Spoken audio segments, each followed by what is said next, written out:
السلام علیکم ورحمۃ اللہ وبرکاتہ۔ آئیں دیکھتے ہیں کہ حامیہ جو لڑکیوں کا نام رکھا جاتا ہے اس کا اردو اور انگلش میں کیا مطلب ہے۔ اس لفظ کو عربی کے دوسرے لفظ کے ساتھ بھی ایک اور لفظ کے ساتھ بھی کنفیوز کر دیا جاتا ہے، تو ہم اس کا جو فرق ہے وہ بھی دیکھیں گے۔ حامیہ مینز سپورٹر اور پروٹیکٹر۔ حامیہ مینز سپورٹر اور پروٹیکٹر۔ اردو میں حامیہ کا مطلب ہوتا ہے حمایتی، مددگار یا محافظہ، کسی کی حفاظت کرنے والی۔ جبکہ حامیہ کو اگر دو آنکھوں والی ہے سے لکھا جائے گا تو اس کا مطلب ہے تیز گرم یا ہاٹ۔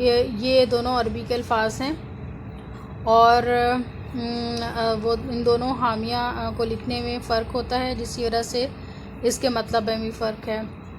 اور لڑکوں کے لیے اس کو ہم حامی لکھتے ہیں، جس کا یا پھر لڑکوں کا حامی نام ہوتا ہے، جس کا یہی مطلب ہے کہ مددگار یا حمایتی یا محافظ۔